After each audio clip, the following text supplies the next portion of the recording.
అక్రమ వ్యాపారస్తులు కబడ్దార్. రచన టెంపోరావు గారు. రామ్మూర్తి డైనింగ్ టేబుల్ ముందు కూర్చున్నాడు. భార్య రమాదేవి వడ్డిస్తోంది. ధనియాలు మసాలా పెట్టి బంగాళదుంప కూర వండాను, మీకు ఇష్టమని అందామె. అతడేం మాట్లాడలేదు. డైనింగ్ గది నలువైపులా చూశాడు. గది ఇంపుగా అందంగా ఉంది. ఖరీదైన ఫర్నిచర్. పెద్ద చదువు లేకపోయినా బియ్యం వ్యాపారం చేసి అతడు లక్షలు గడించాడు, ఇంకా గడిస్తున్నాడు. రమాదేవి అతడికేసి అదోలా చూసింది. ఏమిటి అలా ఉన్నారు? ఎలా ఉన్నాను? బాలేనా అన్నాడు అతను విసుగ్గా. ఆమె కళ్ళు చిట్లిచ్చింది. తినండి, అన్నీ మీకు నచ్చేవే. రామ్మూర్తి తింటున్నాడు, కానీ మనసు తిండి మీద లేదు. బయట గదిలోంచి ఫోన్ మోత వినపడుతోంది. నేను వెళ్ళి చూస్తాను అందామె. ఆమె కంటే ముందు అతడు ఫోన్ దగ్గరికి పరిగెత్తుకెళ్ళి రిసీవర్ ఎత్తి, హలో, రామ్మూర్తి స్పీకింగ్ అన్నాడు. మిస్టర్ రామ్మూర్తి, టైం 11 అయింది. మరొక గంట టైం ఉంది నీకు. పట్నంలో బియ్యం దొరక్క వేలాది మంది ప్రజలు పస్తులున్నారు.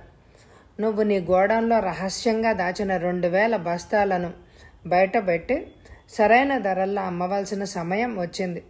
12 తర్వాత. అలా నువ్వు చెయ్యకపోతే నీ గోడౌన్లో నీ బస్తాలన్నీ మాయమవుతాయి. ప్రజలు మేలు కోరి మేము చెప్పింది చేస్తావా, లేక దేశద్రోహవై మా శిక్షకు బలవుతావా? నువ్వే నిర్ణయించుకో. గంభీరమైన బొంగురు గంటం. అటువైపు రిసీవర్ పెట్టేసి చప్పుడైంది. రిసీవర్ని పెట్టేసి రామ్మూర్తి డైనింగ్ గదిలోకి వెళ్ళాడు. అర్ధాకలిగా తిని అతను చేయి కడుక్కున్నాడు. ఆదుర్దాగా భార్య అతడి వైపే చూసింది. ఏం తినలేదు, అంతా వదిలేశారు, మీ మనసు ఎక్కడుందో అందామె. రామ్మూర్తి పెళ్ళాన్ని చేయి పట్టుకుని ఆమెను దగ్గరగా లాక్కున్నాడు. తనను వేధించే సమస్యను ఎవరికో చెప్తే గానీ బరువు తగ్గదు.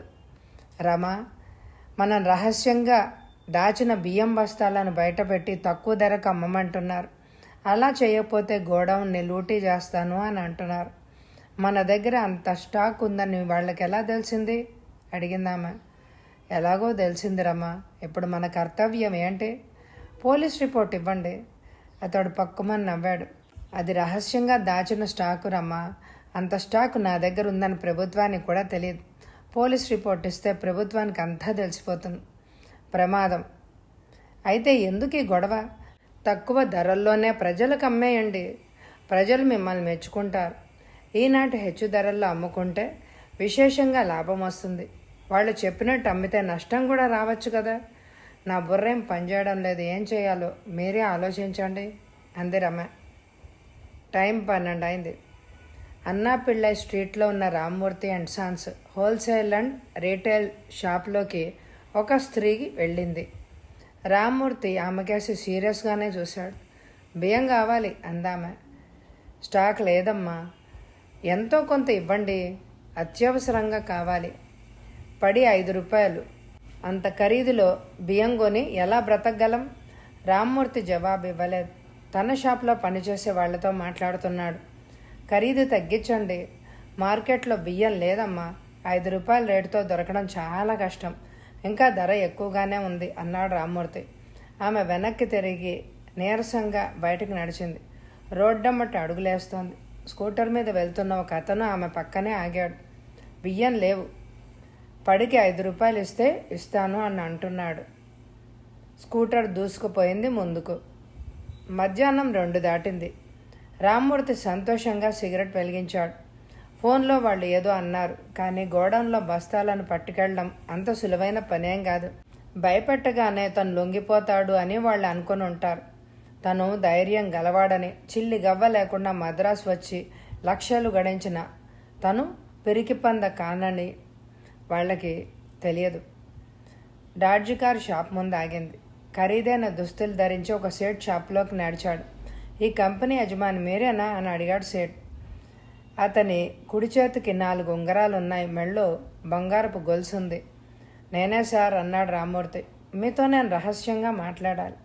రామ్మూర్తి అతన్ని లోపలున్న ఎయిర్ కండిషన్ గదిలోకి తీసుకెళ్లాడు. స్ప్రింగ్ తలుపు వాళ్ళ వెనకనే మూసుకుంది. ఇద్దరు పెద్ద సోఫాలో కూర్చున్నారు. Fluorescent light వెలుగుతోంది.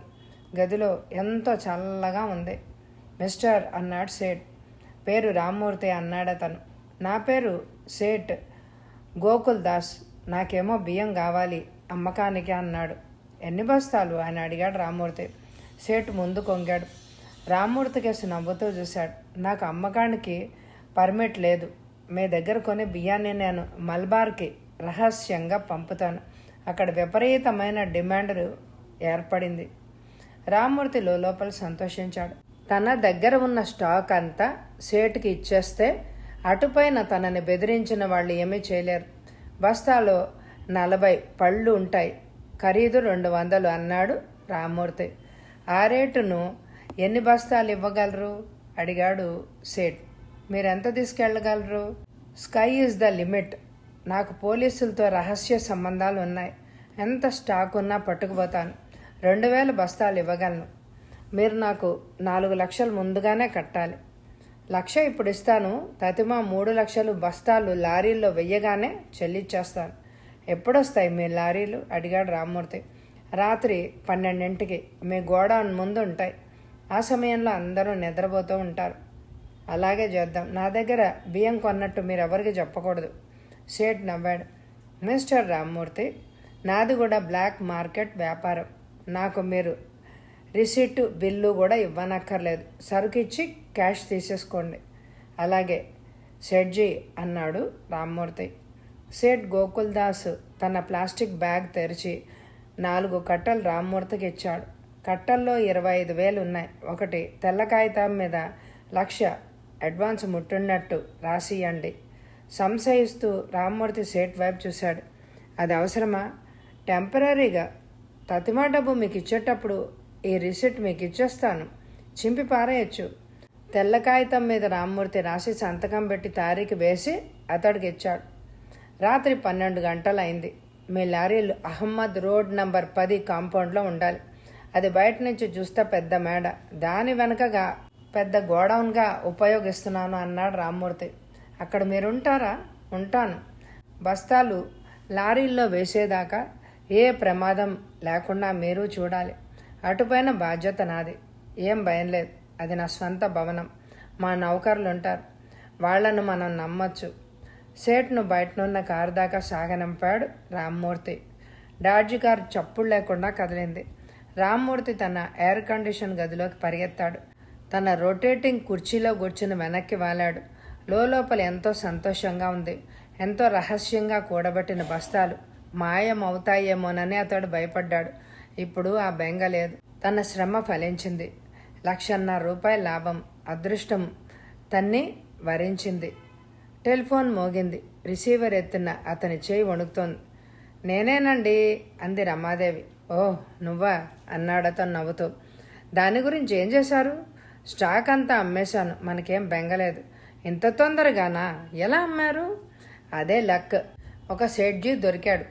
అతను మల్బార్కి బియ్యం స్మగుల్ చేస్తున్నాడు. అతడికి ఇచ్చేశాను. మనకు 1,50,000 లాభం అన్నాడతను సగర్వంగా. ఇంటికి తొందరగా వచ్చేయండి. పొద్దుట మీరు తిండే తినలేదు అందామె. వినాయకుడు గుడికి వెళ్ళొస్తానే. అతను రిసీవర్ పెట్టేశాడు. అతడు చాలా రిలాక్సింగ్గా వెనక్కి వాలాడు. రాత్రి 12 అయింది. అహ్మద్ రోడ్లో దీపాలు వెలుగుతున్నాయి. 20 లారీలు కాంపౌండ్లోకి ప్రవేశించాయి. డాడ్జీ కారు పక్కన నిలబడి సేటు వాటికేసి సంతోషంగా చూశాడు. పక్కనున్న రామ్మూర్తికేసి తిరిగాడు. బెస్ట్ గోడౌన్, ఎవరూ అనుమానించరే? నేను చెప్పాను కదా సేట్జీ. మిస్టర్ రామ్మూర్తి, పని తొందరగా కానివ్వండి. మా వాళ్ళు లారీల్లో బస్తాలు వేస్తారు. మనం నా గదిలో కూర్చుందాం. రామ్మూర్తి వెనకనే సేట్ నడిచాడు. ఒక విశాలమైన ఎయిర్ కండిషన్ గదిలోకి వెళ్లారు. పెద్ద ఫోమ్ సోఫాల్లో ఇద్దరు ఆసీనులయ్యారు. రామ్మూర్తి బజార్ నొక్కాడు. ఒక అందమైన యువతి లోపలికి వచ్చింది. సేట్ ఆమెకేసి ఆతృతగా చూశాడు. సన్నగా పచ్చగా ఉందామె. పొడవాటి జడ, స్కర్టు, టైట్ బ్లౌజు ధరించింది. చెవులకు పెద్ద పెద్ద రింగులు ఉన్నాయి. రాణి స్కాచ్ అండ్ సోడా చిప్స్ అన్నాడు రామ్మూర్తి. మీ గోడౌన్లో అమ్మాయిలు కూడా ఉన్నారే అన్నాడు సేట్.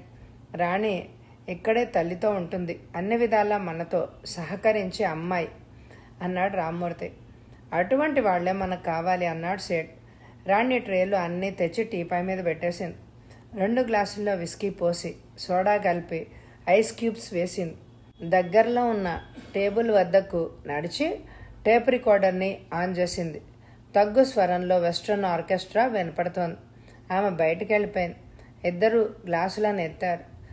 టు లాస్టింగ్ బిజినెస్ అన్నాడు రామ్మూర్తి. విత్ ప్రాఫిట్ అన్నాడు సేట్. ఎప్పుడు కావాల్సిన నేను మీకు స్టాక్ సప్లై చేయగలను, అందుకే మీ దగ్గరకు వచ్చాను అన్నాడు సేట్. గ్లాసులు ఖాళీ అయ్యాయి. మళ్ళీ పోశారు. ఆ బ్యాలెన్స్ క్యాష్ ఇచ్చేస్తే మన పని పూర్తయిపోతుంది అన్నాడు రామ్మూర్తి. సేటు 12 కట్టలు తీసి సోఫా మీద పెట్టేశాడు. రామ్మూర్తి కట్టలు లెక్క పెట్టుకుని తన బ్యాగులో పెట్టేసుకున్నాడు. సేటు మొదటిచ్చిన 1,00,000 అదే బ్యాగ్లో ఉంది. సేటు రిసిట్ను రామ్మూర్తికి ఇచ్చాడు. అతడు దాన్ని చింపి సోఫా వెనకాల పడేశాడు. మద్రాసులో మీరెక్కడుంటున్నారు అని అడిగాడు రామ్మూర్తి. సేటు అతడికేసి విచిత్రంగా చూశాడు. నాది అసలు మద్రాసే కాదు, బొంబాయి. నా పేరు గోకుల్ దాస్ కాదు. స్మగ్లర్స్ అన్నిటికీ తెగించి ఎన్నో మారువేషాలు వేయాలి. మనం మరికొంత దగ్గర అయ్యాక నా అసలు పేరు, అడ్రస్సు మీకు చెప్తాను. మళ్ళీ గ్లాసులను నింపాడు. విస్కీ రామ్మూర్తి మీద పనిచేస్తోంది. అతను ముద్దగా మాట్లాడుతున్నాడు, కానీ సేట్లో అంతగా మార్పు లేదు. విస్కీ సేవించడం అతడికి బాగా అలవాటేమో. మనం దగ్గరయ్యాం. We're brothers in smuggling rice అన్నాడు రామ్మూర్తి నవ్వుతూ. వెల్ సెడ్ అన్నాడు సేట్. స్కర్ట్ ధరించిన యువతి లోపలికి వచ్చింది. లోడింగ్ ఎంతవరకు అయింది అడిగాడు సేట్. పని సాగుతోంది సార్ అందామె. వాళ్ళు లారీల్లో బస్తాలను లోడ్ చేస్తున్నారు. మనం ఇక్కడ స్కాచ్ని మన శరీరంలో లోడ్ చేస్తున్నాం అన్నాడు రామ్మూర్తి. సేట్ అతడికేసి వింతగా చూస్తున్నాడు. రాణి రామ్మూర్తి పక్కనే కూర్చుంది. అతని గ్లాసులో మరికొంత విస్కీ పోసింది. ఓవర్ డోస్ అన్నాడు సేట్. తాగినప్పుడు ఆయన చక్కగా మాట్లాడతారు అందామె. 2 దాటింది. తప్ప తాగిన రామ్మూర్తి సోఫాలో పడుకొనున్నాడు. రాణి అతన్ని గట్టిగా తట్టింది. అతను లేచి కూర్చున్నాడు. నిద్ర మత్తుతో ఆమెకేసి చూశాడు. రాణి నువ్వా అన్నాడు అతను. మీరు గోడౌన్ భవనంలో మత్తుగా నిద్రపోతున్నారు. మీ భార్య 2-3 సార్లు ఫోన్ చేశారు. మీరు బిజీగా ఉన్నారు అని చెప్పాను అందామె. అడిగాడు రామ్మూర్తి. బియ్యం బస్తాలు వేసుకొని లారీలు వెళ్ళిపోయాయి కదా. సేట్ కూడా వెళ్ళిపోయారు అందామె. నేల మీద పడున్న తన ప్లాస్టిక్ బ్యాగ్ను అతను అందుకున్నాడు. తెరిచి చూశాడు. నోట్ల కట్టలు లేవు. రాణి ఇందులో నోట్ల కట్టలు ఉండాలి. అవి ఏమయ్యాయి అరిచాడతను. నాకేం తెలియదు సార్. సేట్ నాతో చెప్పి వెళ్ళిపోయారు. మీరు బాగా నిద్రపోతున్నారు. టెలిఫోన్ మోగింది. అతను మెల్లిగా వెళ్ళి రిసీవర్ని అందుకున్నాడు. మిస్టర్ రామ్మూర్తి, నీ 2,000 బస్తాలు ప్రజలకు పంచిపెడుతున్నాం. దేశద్రోహి, కళ్ళు తెరుచుకో. ప్రజల్ని మోసం చేసి నువ్వు డబ్బు గడించలేవు అంది గంభీరమైన కంఠం. హలో, నా స్టాక్ అంతా నేను అమ్మేశాను అన్నాడు రామ్మూర్తి. నువ్వు ఫూల్ అయ్యావు రామ్మూర్తి. సేటు గోపాల్దాస్ మా మనిషి. నీకు పైసా ఇవ్వకుండా బస్తాలు మాయమయ్యాయి. మా మాట వినకపోవడం వల్ల ఎంత నష్టపోయావో ఆలోచించుకో. అటువైపు నుంచి క్లిక్కుమని శబ్దం వినిపించింది. రామ్మూర్తి రిసీవర్ని పెట్టేశాడు. మెల్లగా వెళ్ళి సోఫాలో చతికిలబడ్డాడు. రాణి, నా స్టాక్ అంతా గాల్లోకి ఎగిరిపోయింది. 2.5 లక్షలు నష్టం అన్నాడతను ఏడుపు కంఠంతో. పడకుర్చీలో వెనక్కి చారగిలబడి డిటెక్టివ్ వాలి చుట్ట పీలుస్తున్నాడు. ఎదురుగా రామ్మూర్తి కూర్చుని ఉన్నాడు. అబ్బాయి, చాలా గాబరాగా ఉన్నావు అన్నాడు వాలి. వాలిగారు, 2,000 బస్తాల బియ్యాన్ని వాళ్ళు లారీల్లో వేసుకొని పారిపోయారు.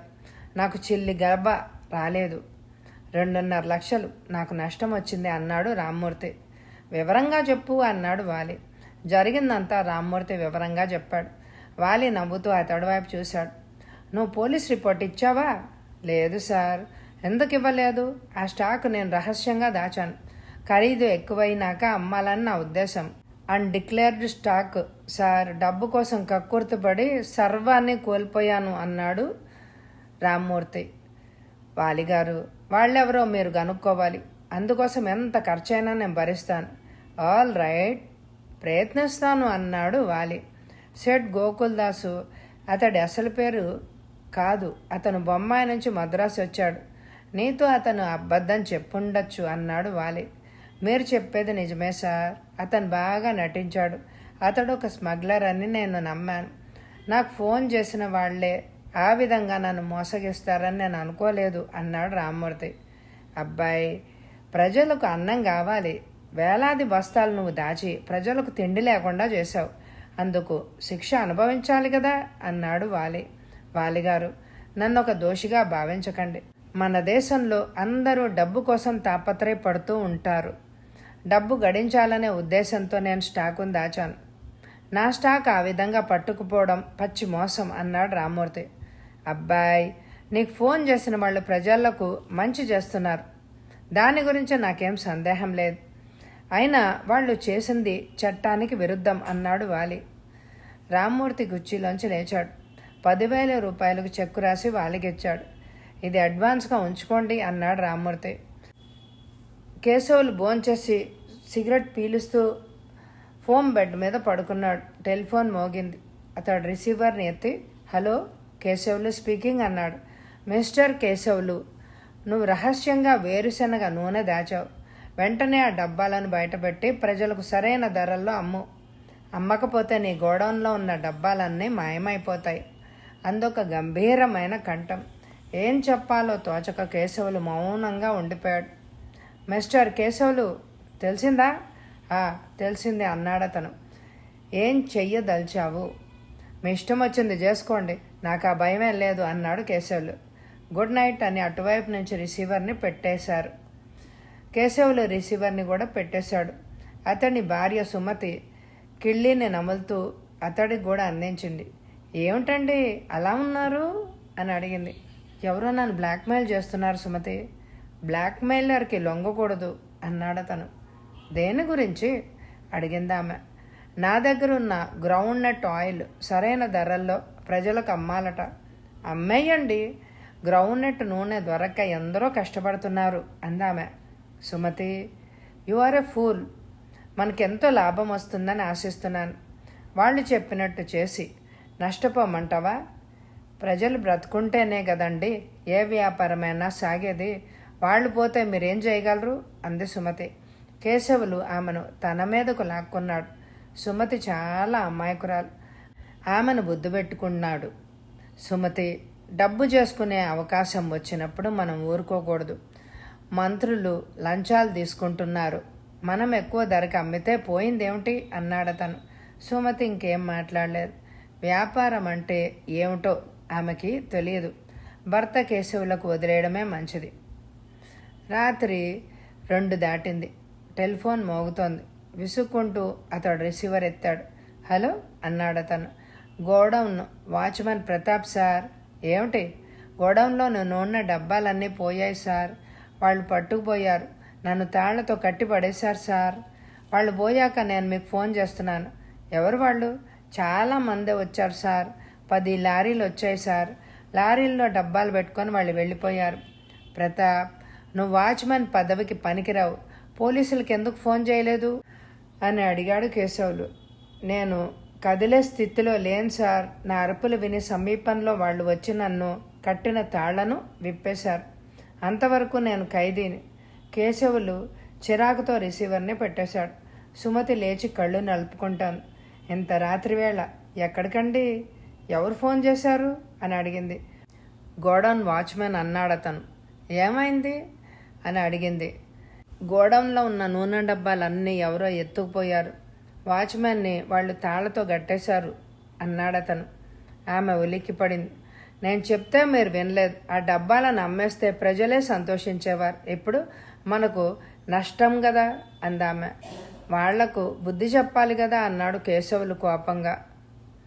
పోలీస్ కమిషనర్కి ఎదురుగా వాలి కూర్చున్నాడు. కమిషనర్ కామత్ నవ్వుతూ వాలికేసి చూశాడు. వాలిగారు, తమ దర్శనమై చాలా కాలమైంది. వాలి అమాయకుడిలాగా నవ్వాడు. అతడి కళ్ళు మెరుస్తున్నాయి. పెద్ద ముఖం, విశాలమైన నుదురు, బుగ్గ మీసాలు, పళ్ల మధ్య పొడవాటి చుట్ట. కామత్ బాయ్, 2,000 బస్తాల బియ్యం మీకు దొరికినట్లు వార్త అందింది. దాని గురించి వివరంగా చెప్పు అన్నాడు వాలి. రాత్రి 3 మంత్రి గారికి ఎవడో ఆకాశరామన్న ఫోన్ కాల్ చేసి 20 లారీల్లో బియ్యం బస్తాలు ఉన్నాయి. లారీలు పూసమల్లి హై రోడ్లో హోటల్ అమీన్ ముందు ఆపబడి ఉన్నాయి అని, వాటిని ముట్టడించి బస్తాలను స్వాధీనం చేసుకుని ప్రజలకు తక్కువ ధరలో అమ్మమ్మని చెప్పాడతను. అటుపైన ఏం జరిగింది? ముఖ్యమంత్రి గారు ఆ వార్తను నాకు అందించారు. మేమేమో లారీలను డ్రైవర్లని పట్టుకున్నాం. సివిల్ సప్లైస్ కమిషనర్ బియ్యం బస్తాలను స్వాధీనం చేసుకున్నాం.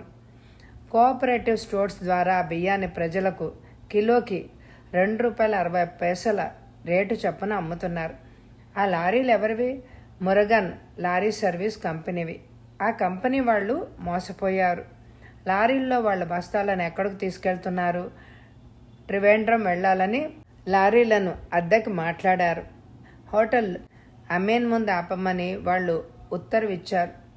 కామత్ బాయ్ ఆ బస్తాలను ప్రభుత్వానికి అందజేయాలి అనే ఉద్దేశంతో లారీలను హోటల్ ముందు ఆపమని ఫోన్ కాల్ చేసుండాలి ఎవరో, అన్నాడు వాలి. ఇది విచిత్రంగా ఉంది వాలిగారు. 2000 బస్తాలు, కొన్ని లక్షలు విలువ ఉంటుంది. కానీ ఆ స్టాకు ఎవరిదో ఇంతవరకు తేలలేదు. బస్తాలను లారీల్లో ఎక్కడ వేశారో తెలుసుకుంటే స్టాక్ ఎవరిదో తెలుస్తుంది, అన్నాడు వాలి. లోడ్ చేసినప్పుడు లారీ కంపెనీ డ్రైవర్లు లేరట. వేరే డ్రైవర్లను వాళ్ళు ఉపయోగించారు. అన్డిక్లరేషన్ స్టాకే అయి ఉండాలి, అన్నాడు వాలి. యు ఆర్ రైట్ సార్, ఇది నాదని క్లెయిమ్ చేసే ధైర్యం కూడా ఎవ్వరికీ లేదు. కామత్ బాయ్, స్మగ్లర్స్ నష్టాలను లెక్క చేసే క్లిష్ట పరిస్థితిలో సరుకును వదిలేసి పారిపోతారు. వాలి లేచాడు. వాలిగారు, మరొక విషయం నాకు మీరు చెప్పాలి. నిన్న రాత్రి ఎవరో ముఖ్యమంత్రికి ఫోన్ చేశారు. 1000 వేరుశనగ నూనె డబ్బాలను మేము స్వాధీనం చేసుకున్నాం. 20 కిలో డబ్బాలు. వాటిని కూడా ప్రజలకు కోఆపరేటివ్ ద్వారా అమ్ముతున్నారు. వాలి కళ్ళు మూసుకొని ఆలోచిస్తున్నాడు. చుట్టపొగ రింగుల్లో పైకి లేస్తోంది. రామ్మూర్తిలా మరెవరో దురాశకు పోయి ఆ నూనె డబ్బాలను పోగొట్టుకుని ఉంటారు. వాలి కళ్ళు తెరిచి కామత్ వైపు చూశాడు. కామత్ బాయ్, మనుషులకు అత్యవసరమైన వస్తువుల ధరలు విశేషంగా పెరిగిపోయాయి. రూపాయి విలువ ఈనాడు 33 పైసలకు దిగిపోయింది. ఇటువంటి సమయాల్లో తక్కువ జీతగాళ్లు బ్రతకడానికి 30 తిప్పలు పడాలి. ఈ పరిస్థితుల్లో డబ్బు చేసుకోవాలని వ్యాపారస్తులు చూస్తున్నారు. స్టాకును దాచి బ్లాక్ మార్కెట్లో అమ్ముతున్నారు. ప్రభుత్వం దాన్ని అరికట్టలేకపోతోంది. మద్రాస్ పట్టణంలో ఏదో సంఘం ప్రజల మంచి కోసం రహస్యంగా పాటుపడుతోంది. రహస్యంగా దాచిన స్టాకును ఆ సంఘం బయటపెట్టి ప్రభుత్వానికే మళ్ళీ అప్పగిస్తోంది, అన్నాడు వాలి. వాళ్ళు చేసేది మంచి పనైనా అది చట్ట ప్రకారం నేరం కదా. వాలిగారు, ఎక్కడైనా స్టాక్ దాచారని మాకు అందిస్తే మేమే వెళ్ళి రైడ్ చేస్తాం కదా, అన్నాడు కామత్. వాలి చిత్రంగా నవ్వాడు. కామత్ బాయ్, ఆ సంఘానికి మీ మీద అంతగా నమ్మకం లేకపోవచ్చు. దేశంలో కరప్షన్ ఎక్కువగా ఉందని వాళ్ళకు కూడా తెలుసు. కమిషనర్ కామత్ సీరియస్గా వాలి కేసు చూశాడు. అటువంటి సంఘాలు ఉండడం మంచిది కాదు సార్, అన్నాడు. ఇప్పుడు మనం కళ్ళు మూసుకుంటే తర్వాత ఆ సంఘం ప్రభుత్వానికి పక్కలో బెల్లం అవుతుంది. భయపెట్టి బ్లాక్మెయిల్ చేసి స్టాకును బయటపెట్టడం చట్ట విరుద్ధం. వాలి కుర్చీలోంచి లేచాడు. కమిషనర్ కామత్ లేచి వాలి దగ్గరగా నడిచాడు. వాలిగారు, ఆ సంఘాన్ని మనం నిర్మూలించాలి. అది పెరిగి పెద్దదైతే ప్రభుత్వానికే ప్రమాదం. పార్లల్ ప్రభుత్వాన్ని చివరికి ఆ సంఘం స్థాపిస్తుంది.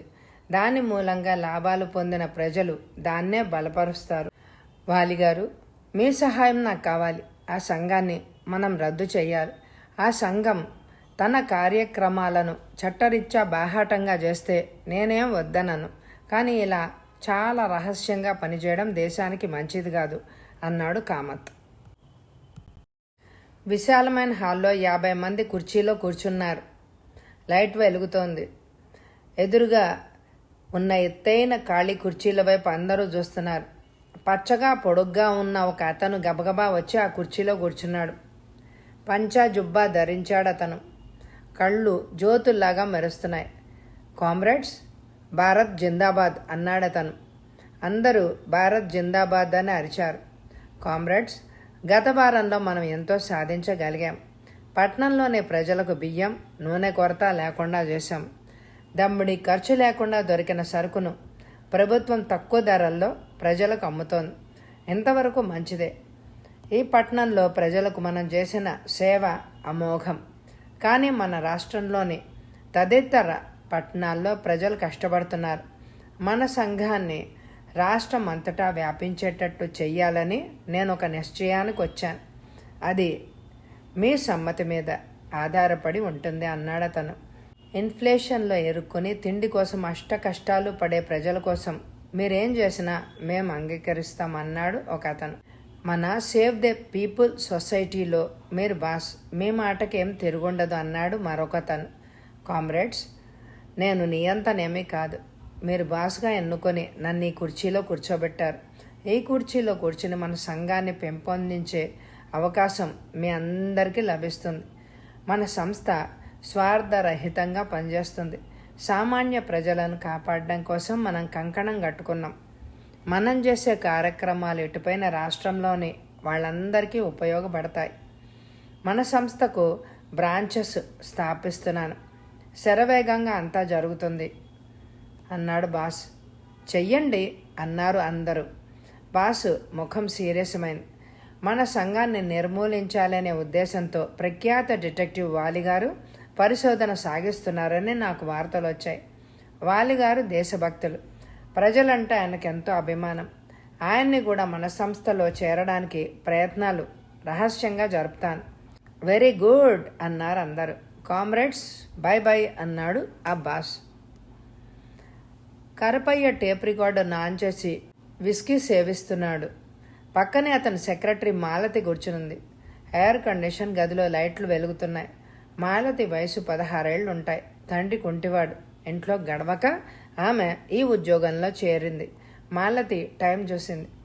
7 అయింది సార్, నేను ఇంటికి వెళ్తాను. కరుపయ్య ఆమెకేసి ఆకలిగా చూశాడు. నల్లటి బొగ్గులాగా ఉంటాడతను. గార పట్టిన పళ్ళు, వికృతమైన ముఖం, మొహం నిండా స్ఫోటకం మచ్చలు. అతడి చెయ్యి ఆమె నడుముని చుట్టింది. ఆమె కళ్ళలోకి అతడు ఆత్రంగా చూశాడు. మాలతి, నువ్వు 200 అడ్వాన్స్ అడిగావు, ఇస్తాను. ఆమె సంతోషించింది. తండ్రి చేసిన అప్పులు ఆ డబ్బుతో తీర్చేయవచ్చు.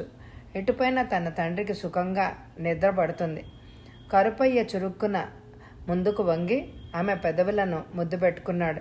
విదిలించుకొని మాలతి లేచి దూరంగా వెళ్ళిపోయింది. రుమాల్తో పెదవులను తుడుచుకుంది. చెడు వాసన. అతను కోపంగా ఆమెకేసి చూశాడు. నన్ను వద్దంటే నువ్వు ఈ లోకంలో బ్రతకవు అరిశాడతను. ఆమె వణుకుతోంది. నన్ను పోనివ్వండి అందామె. అతడు తూలుతూ లేచాడు. ఆమె చెయ్యి పట్టుకొని గట్టిగా లాగాడు. ఆమె సోఫా మీద పడింది.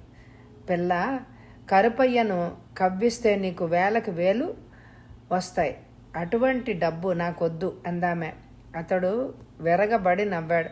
మొదట్లో అలాగే అందరూ అంటారు. శరీరం పవిత్రమైందని పొరబడతారు. కానీ పవిత్రమైన శరీరం తిండి లేకపోతే చచ్చిపోతుంది. డబ్బుంటే గాని తిండి రాదు. అందువల్ల అన్నిటికంటే పవిత్రమైంది డబ్బు, శరీరం కాదు. డబ్బు దేని మీద ఆధారపడదు. సవ్యసాచిలాగా అంతా సాధిస్తుంది. మాలతి మాట్లాడలేదు. ఆమె గుండె దడదడా కొట్టుకుంటోంది. తను ప్రేమించిన కుమార్ ఆమెకు గుర్తొచ్చాడు. ఉద్యోగం రాగానే కుమారు తన్ని పెళ్ళాడతాడు అని అన్నాడు. గ్లాస్లో విస్కీని కరపయ్య గడగడా తాగేశాడు. ఎక్కిళ్ళు వస్తున్నాయి. ఏంటి మాలతి, ఏమంటావు? నన్ను ఇంటికి పోనివ్వండి. అమ్మ నాన్న నా కోసం ఎదురు చూస్తూ ఉంటారు. అమ్మకి బ్లడ్ ప్రెషర్ అంది దీనంగా అతన్ని వేడుకుంది. కరుపయ్య కళ్ళు ఎర్రబడ్డాయి. ఆమె చెంప మీద గట్టిగా చేత్తో కొట్టాడతను. ఆమె కళ్ళెమ్మట నీళ్లు గారుతున్నాయి. నిన్ను ఇంటికి వెళ్ళనివ్వను. నేను అనుభవిస్తే గాని బయటికి పంపను. ఆమె లేచింది. దూరంగా పరిగెత్తింది. గుమ్మం వైపు చేరుకుంది. తలుపును బలంగా లాగింది. తలుపు తెరవబడలేదు. కరుపయ్య తాళం చెవిని ఆమెకు చూపించాడు.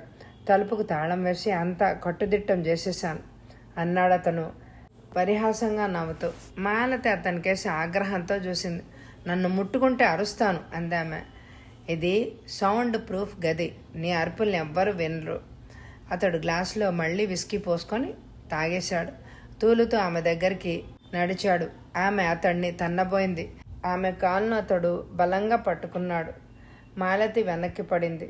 కరుపయ్య ఆమె మీదకు వాలాడు. మాలతి గింజుకుంటోంది. అతడు ఆమె చీరను లాగేశాడు. పావడాన్ని కూడా లాగేశాడు.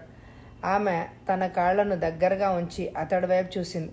దుర్మార్గుడా, నన్ను వదిలేయి అందామె. ఇంతలో టెలిఫోన్ మోగింది. అతడు వెళ్ళి రిసీవర్ ఎత్తాడు. హలో, కరుపయ్య స్పీకింగ్ అన్నాడతను. ఒళ్ళు రుద్దుకోవడానికి సబ్బులు లేక ప్రజలు కష్టపడుతున్నారు. నువ్వు సోప్స్కి సోల్ డిస్ట్రిబ్యూటర్వి. నీ దగ్గరున్న సోపులు వెంటనే మార్కెట్లో చీప్గా అమ్ము. అలా చెయ్యకపోతే నీ సోప్స్ అన్నీ మాయమైపోతాయి అంది ఒక గంభీరమైన కంఠం. తప్ప తాగిన కరపయ్య పిచ్చివాళ్ళ నవ్వాడు. మిస్టర్, నువ్వెవరు? అడిగాడు కరపయ్య. అది నీకు అనవసరం. మిస్టర్, నువ్వు నన్ను బెదిరిస్తున్నావా?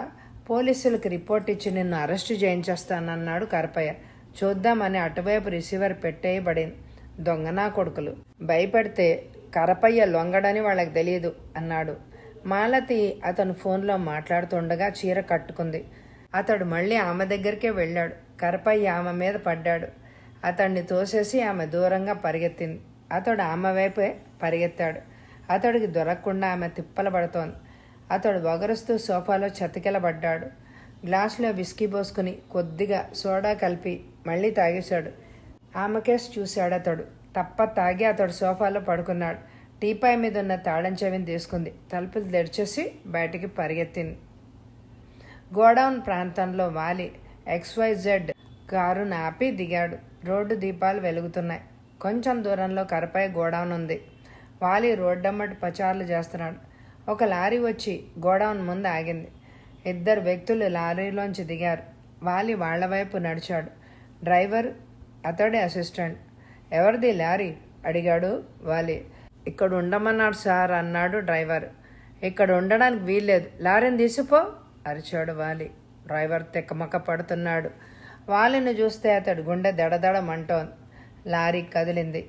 మెయిన్ రోడ్డు మీదకు పోయింది. కాసేపట్లో డాడ్జి కారు వచ్చి లారీ పక్కనే ఆగింది. ఒకతను డ్రైవర్ కేసు చూశాడు. ఎందుకు ఇక్కడున్నావు అని అడిగాడు. గోడౌన్ ముందు లారీని ఆపకూడదని ఆయన అన్నారు సార్, అందుకని ఇక్కడ ఆపాను అన్నాడు డ్రైవర్. ఎవరైనా? బుగ్గ మీసాలైన సార్. మనిషిని చూస్తే గుండె దడదడ మంటోంది సార్. డాడ్జ్ కారు కదిలింది. రోడ్డమ్మటి స్పీడ్గా వెళ్తోంది. వెనకనే ఏదో కారు వస్తోంది. స్పీడ్ హెచ్చించు అన్నాడు అతను డ్రైవర్తో. వెనక నుంచి కారు హెడ్లైట్లు కనిపిస్తున్నాయి. వెనక నుంచి వస్తున్న కారు దగ్గరవుతోంది. కాసేపట్లో ఆ కారు ముందుకు పోయి చటుక్కున ఆగింది. అడ్డుగా ఉన్న కారు వలన డాడ్జ్ కారు ఆగవలసి వచ్చింది. XYZ కారులోంచి వాలి దిగి వెనక్కి వచ్చాడు. డాడ్జ్ కారు వైపు నడిచాడు. వెనక సీటు మీద ఒంటరిగా కూర్చున్న అతని వైపే చూశాడు. మిస్టర్, బయటికి రా అన్నాడు వాలి. అతడు బయటకు అడుగుపెట్టాడు. వాలికేసి ఆశ్చర్యంగా చూశారు. మీరా అన్నాడు అతను. అబ్బాయ్, నీ పేరేమిటి అని అడిగాడు వాలి. సేట్ గోకుల్ దాస్ అన్నాడు అతను. లారీ డ్రైవర్తో ఏం మాట్లాడావు? రోడ్డుకి అడ్డంగా లారీ ఆపవద్దు అని చెప్పాను. నువ్వు నాతో పోలీస్ స్టేషన్కి రావాలి అన్నాడు వాలి. అతనేం మాట్లాడలేదు. నవ్వుతూ వాలికేసి చూశాడు. నేనేం నేరం చేశాను అన్నాడు అతను. వాలి చుట్టా పీలుస్తూ కారు నంబర్ని చూసి అతడి వైపు తిరిగాడు. కరపయ్య పోలీస్ రిపోర్ట్ ఇచ్చాడు. అతడి గోడాన్ని లూటీ చేస్తున్నారు అని అన్నాడు. రక్షణ కావాలి అన్నాడు. మీ లారీ గోడౌన్ ముందుకొచ్చి ఆగింది అన్నాడు వాలి. అది నా లారీ కాదు అన్నాడు అతను. డాడ్జ్ కారు కదిలింది. XYZ కారులో కూర్చుని వాలి శరవేగంగా గోడౌన్ ముందుకెళ్ళాడు. అక్కడ లారీ లేదు. గోడౌన్కి వేసిన 2 తాళం కప్పలు సవ్యంగానే ఉన్నాయి. వాలి టైం చూసుకున్నాడు. 1 గంట దాటింది. కారులో కూర్చుని వాలి స్పీడ్గా పోనిచ్చాడు. ఒక మందుల షాప్ ముందు కారుని ఆపి దిగాడు. లోపలికెళ్ళి టెలిఫోన్ రిసీవర్ని ఎత్తి ఒక నంబర్ తిప్పాడు. Hello, commissioner Kamath speaking. Mister Kamath, Kanapayya గోడంలోకి ఏ ప్రమాదము సంభవించలేదు అన్నాడు వాలి. గుడ్ న్యూస్ సార్ అన్నాడు కామత్. తను చూసిన కార్ నెంబర్ని వాలి చెప్పాడు. కామత్ బాయ్, ఆ కారు ఎవరిదో గనుక్కో. ఆ కారులో కూర్చున్న వ్యక్తి పెద్ద మనిషిలాగానే ఉన్నాడు, అందుకని పొమ్మన్నాను అన్నాడు వాలి. కనుక్కుంటాను సార్ అన్నాడు కామత్. వాలి డబ్బు చెల్లించి తన కారు వైపు నడిచాడు. కారును వేగంగా తన హోటల్ వైపు పోనిచ్చాడు. చల్లటి గాలి వీస్తోంది. హోటల్ కాంపౌండ్లో కారు ఆగింది. వాలి తన గదికి చేరుకున్నాడు. చుట్ట పిలుస్తూ కుర్చీలోకి వాలాడు. టెలిఫోన్ మోగింది. అతడు వెళ్ళి రిసీవర్ ఎత్తి హలో అన్నాడు. వాలిగారు, కరపయ్య గోడౌన్లోని సోప్ స్టాక్ అంతా మాయమైపోయింది. లారీలో వేసుకుని వాళ్లే పట్టుకుపోయారు అన్నాడు కమిషనర్ కామత్. బ్యాడ్ లక్ అన్నాడు వాలి. వాలిగారు అన్నాడు కమిషనర్. చెప్పు. ఆ కారు నంబర్ హెల్త్ మంత్రి గారిది. అదే ఆయనదే. దాన్ని బట్టి అది ఫాల్స్ నెంబర్ అని మనకు తెలుస్తోంది అన్నాడు వాలి. కరపయ్య గోడౌన్ లూటీ చేసి స్టాక్ అంతా పట్టుకుపోయిన వాళ్లతో అతడికి సంబంధం ఉండాలి అన్నాడు కామత్. You are right. ఆ స్టాక్ అంతా సివిల్ సప్లైస్ కమిషనర్ స్వాధీనంలోనే ఉంది. ముఖ్యమంత్రికి ఫోన్ కాల్ వచ్చింది. అంతా మునపటిలాగే జరిగింది. 93 పైసల రేటున సోప్స్ను ప్రజలకు కోఆపరేటివ్ స్టోర్స్ ద్వారా అమ్మబడుతోంది. ప్రజలకు ముఖ్యమైనవి తక్కువ ధరల్లో దొరుకుతున్నాయి. వాళ్లను మెచ్చుకోవాలి అని అనిపిస్తోంది అన్నాడు వాలి. ముఖ్యమంత్రి గారు చాలా గాబరా పడుతున్నారు. వాళ్ళు చేసేది మంచి పనైనా వాళ్ళ పద్ధతులు చెడ్డవి. భారతదేశంలో పౌరుల ఆస్తిపాస్తులను కాపాడే బాధ్యత ప్రభుత్వాన్ని. గోడౌన్స్ లూటీ చేసి సరుకుని పంచిపెట్టడం న్యాయం కాదు. యు ఆర్ రైట్ అన్నాడు వాలిగారు. రోజు రోజుకి అరాచకం ఎక్కువైపోతోంది. హోల్సేల్ వ్యాపారస్తులు ఎందరో వాళ్ల స్టాకులను పోగొట్టుకుంటున్నారు. ఎటుపైన స్టాకుని తెప్పించకూడదని వాళ్ళు తీర్మానించుకుంటున్నారు. అప్పుడు ప్రజల గతి ఏమవుతుంది? అంతేకాదు, ఈ పట్టణంలో జరిగినట్టే రాష్ట్రంలోని ఇతర పెద్ద పట్టణాల్లో కూడా సాగుతోంది. అంటే ఇక్కడి రహస్య సంస్థ తతిమా పట్టణాల్లో కూడా ఆపరేట్ చేస్తోంది అని మనం ఊహించాలి. వాలిగారు, మనం ఇప్పుడే వాళ్ళని ఆపలేకపోతే దేశమంతటా ఇటువంటి సంస్థలు రూపొందుతాయి. మన దేశంలోని వ్యాపార సంస్థలు దెబ్బతింటాయి. అరాచకం పెరిగి మన దేశాన్ని నాశనం చేస్తుంది. చుట్ట పీలుస్తూ కుర్చీ మీద చేతులాంచి వాలి కమిషనర్ వైపు చూస్తున్నాడు. కామత్ బాయ్, వాళ్ళు మొదట ఫోన్ ద్వారా వార్నింగ్ ఇచ్చి తర్వాత రైడ్ చేస్తున్నారు. వార్నింగ్ ఇవ్వగానే వ్యాపారస్తులు పోలీస్ రిపోర్ట్ ఇవ్వాలి. అప్పుడు మనం ఏదైనా చేసే అవకాశం ఉంటుంది అన్నాడు వాలి. పెద్ద వ్యాపారస్తులకు అలా చెయ్యమని హెచ్చరికలు పంపుదాం. దాన్ని పాటించిన వాళ్లకు మనం సహాయం చేయొచ్చు. దాన్ని నిర్లక్ష్యం చేస్తే వాళ్లే నష్టపోతారు. ఆ తప్పు వాళ్లదవుతుంది. వెంటనే అందరినీ రహస్యంగా హెచ్చరించు అన్నాడు వాలి. కమిషనర్ బజార్ నొక్కాడు. పర్సనల్ అసిస్టెంట్ గదిలోకి వచ్చాడు. కనకరాజు రిసీవర్ ఎత్తి హలో అన్నాడు. నువ్వు దాచిన గోధుమ రవ్వ బస్తాలను బయటపెట్టి సరైన ధరల్లో వెంటనే అమ్మేటట్టే చూడాలి. రాత్రి 12 దాకా నీకు టైం ఇస్తున్నాం. అటుపైన నువ్వు మా శిక్షకు గురవుతావు. అందొక గంభీరమైన కంఠం. మీ బెదిరింపులకు భయపడే మనిషిని నేను కాదు అన్నాడు కనకరాజు. కోపంగా రిసీవర్ని పెట్టేశాడు. వెంటనే కమిషనర్ ఆఫీస్కి ఫోన్ చేసి తనని బెదిరిస్తూ ఫోన్ కాల్ వచ్చింది అన్నాడు. అతని పేరు, గోడౌన్ అడ్రస్ ఇచ్చాడు. తగిన బందోబస్తు సమకూరుస్తానని పోలీస్ కమిషనర్ కామత్ హామీ ఇచ్చాడు. రాత్రి 12 అయింది. 2 పోలీస్ వ్యాన్లు గోడౌన్ ముందు ఆగాయి. 50 మంది కానిస్టేబుల్స్ కిందకి దూకారు. ఇన్స్పెక్టర్ నాయర్ వాళ్లకు గంభీరంగా ఆర్డర్లు ఇస్తున్నాడు. కానిస్టేబుల్స్ గోడౌన్ ముందు పచారులు చేస్తున్నారు. 12:30 అయింది.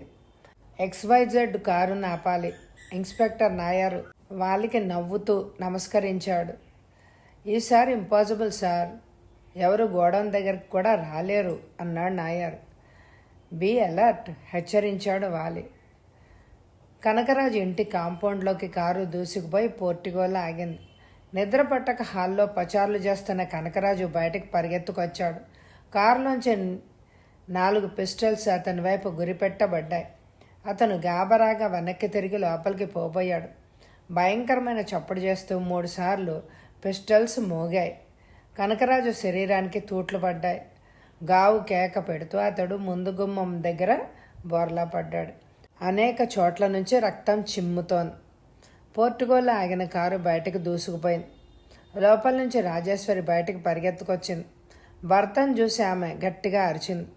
వెనక నుంచి నౌకర్లు, పక్కింటి వాళ్ళు పరిగెత్తుకొచ్చారు. కనకరాజు ముఖం రక్తసిక్తమై ఉంది. రక్తంతో అతను ధరించిన పంచా బనియను మొత్తం ఎర్రబడ్డాయి. పక్కింటి యజమాని కనకరాజు స్థితిని చూసి వెంటనే పోలీస్ రిపోర్ట్ ఇచ్చాడు. కనకరాజు ఇంటి ముందు రోడ్డు మీద పోలీస్ జీపు ఆగి ఉన్నాయి. జీప్ వెనకాలే కారు ఆపి వాలి లోపలికి నడిచాడు. విశాలమైన కాంపౌండ్, పోర్టిగోల లైట్లు వెలుగుతున్నాయి. గుమ్మిగూడిన మనుషుల మధ్య నుంచి వాలి ముందు వరండా మీదకి వెళ్ళాడు. ఇన్స్పెక్టర్ నాయర్ గబగబా వచ్చి అతడికి నమస్కరించాడు. నేల మీద పడున్న మనిషిని వాలి పరీక్షగా చూశాడు. కనకరాజు ఈయనే సార్ అన్నాడు ఇన్స్పెక్టర్ నాయర్. వాలి వంగి శవం వైపు చూశాడు. 3 బుల్లెట్లు అతడి శరీరంలోకి చొచ్చుకుపోయి ఉండాలి. నాయర్ బాయ్, ఇతని గోడౌన్ను ఏమీ చేయలేక వాళ్ళు ఆ కసిని ఇతని మీద ప్రదర్శించారు. ప్రజల కోసం పాటుపడే సంఘం హత్యల్లోకే దిగింది అన్నాడు వాలి. భర్త పక్కన కూర్చుని ఏడుస్తున్న రాజేశ్వర్ వైపు దీనంగా చూశాడు వాలి.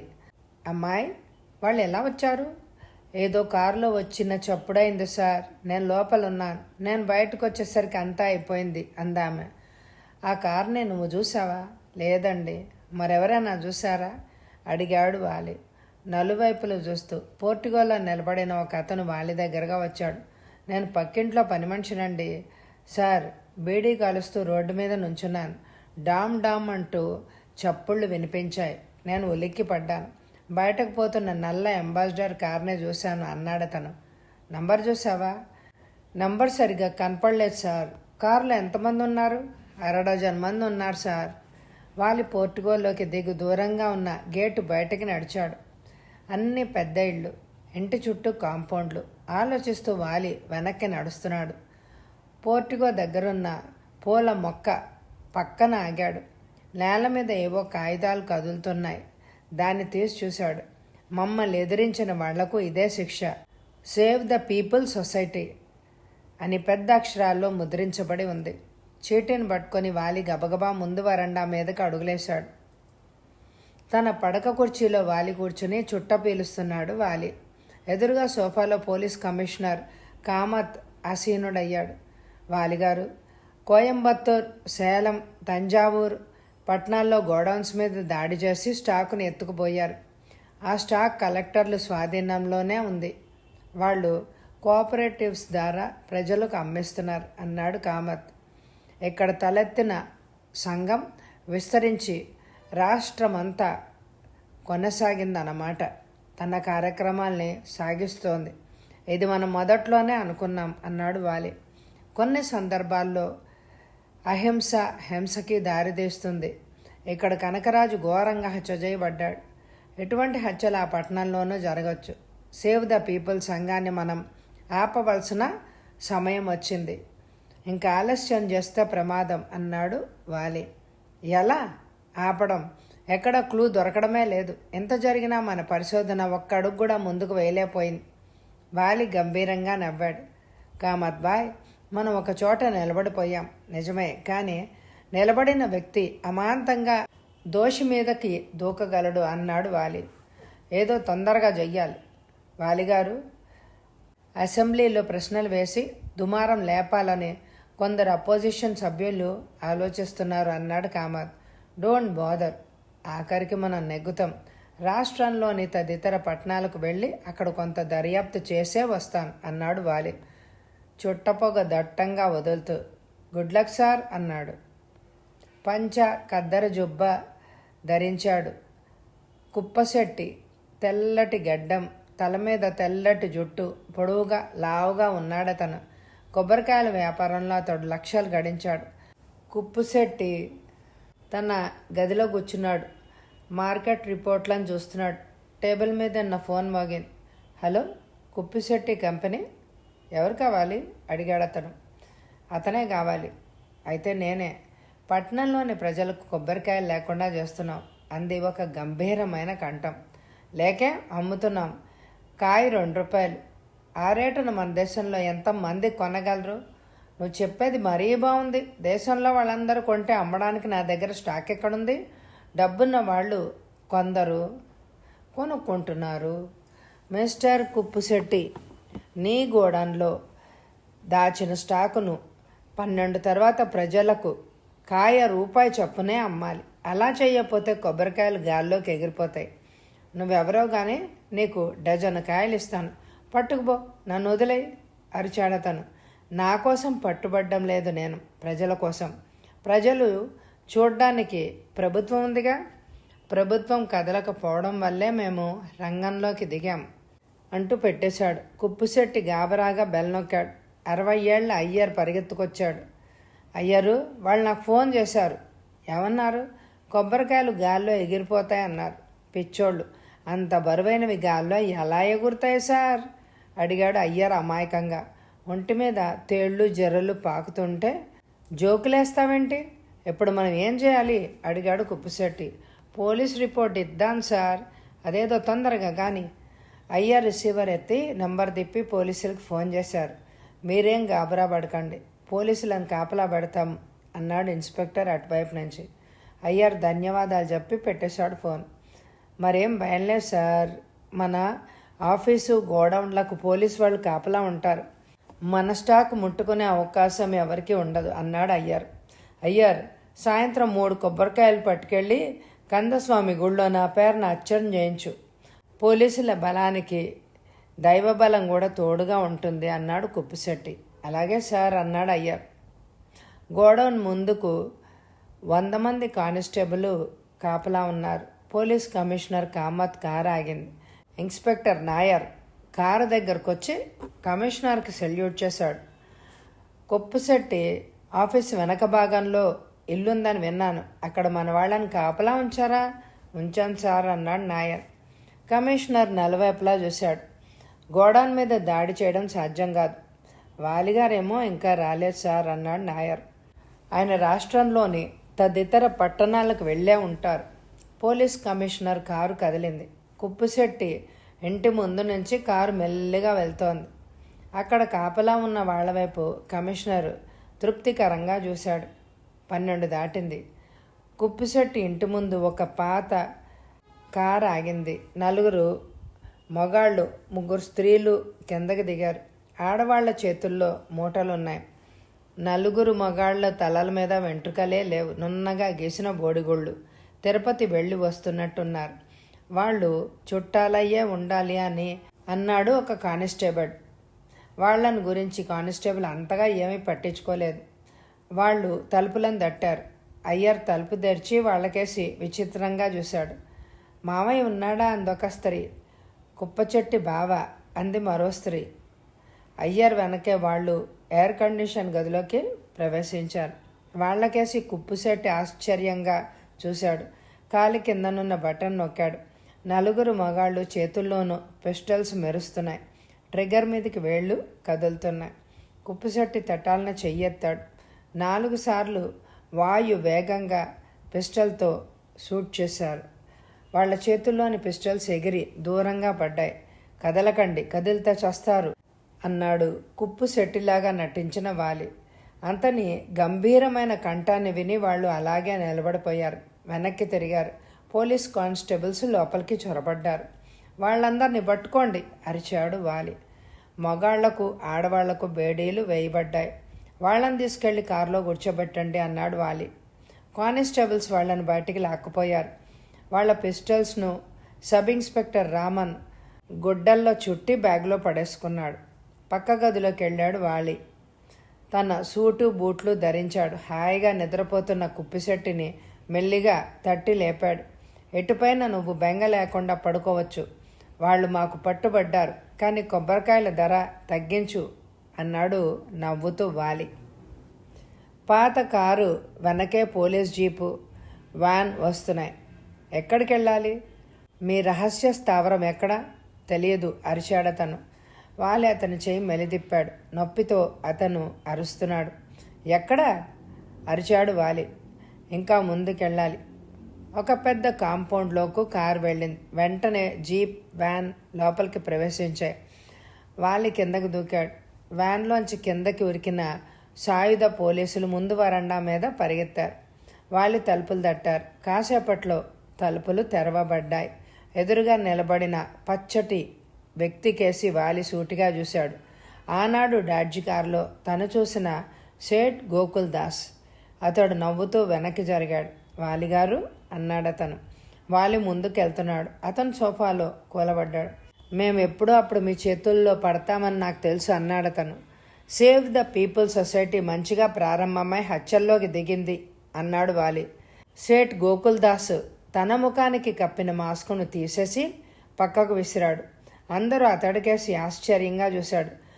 ప్రఖ్యాత రాజకీయవేత్త ఎస్పీ మధుసూదన్. వాలిగారు, సదుద్దేశంతోనే సేవ్ ద పీపుల్ సొసైటీని స్థాపించాను. ఉద్యోగాలు లేని వాళ్ళెందరో సభ్యులుగా చేర్చాను. చీకట్లో దాచిన స్టాకుని వెలుతురులోకి తెచ్చి ప్రభుత్వానికి అందజేయాలనేదే నా ఆశ. మొదట్లో అలాగే జరుగుతూ వచ్చింది. కానీ నాకు తెలియకుండా కనకరాజును వాళ్ళు చంపారు. అతన్ని భయపెట్టి వదిలేయమన్నాను. నా ఆజ్ఞను కొందరు యువరక్తం పాటించలేకపోయింది. ఆవేశాలకు లోబడి అతన్ని చంపేశారు. ప్రజల కోసం పాటుపడే ఈ సంస్థను మూసేద్దాము అని అనుకుంటున్నాను. అది జరిగే ముందు మీ చేతుల్లో చిక్కుకున్నాం. ఒకప్పుడు జైళ్లలో ఏళ్ల తరబడి కూర్చున్న నాకు జైలు శిక్ష అంటే భయమే లేదు. వాలిగారు, నేను మీకు లొంగిపోతున్నాను అన్నాడు మధుసూదన్ రావు. సేవ్ ద పీపుల్ సొసైటీ సభ్యులందరూ అరెస్టు చేయబడ్డారు. పోలీస్ కమిషనర్ ఆఫీస్ ముందు వాలి కారు నాపి గబగబా అతని గదిలోకి వెళ్ళాడు.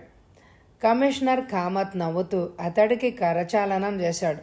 కామత్ భాయ్, నిలబడిన వ్యక్తి దోషి మీదకు అమాంతంగా దూకొచ్చు అన్నావు, ఒప్పుకుంటావా అడిగాడు వాలి.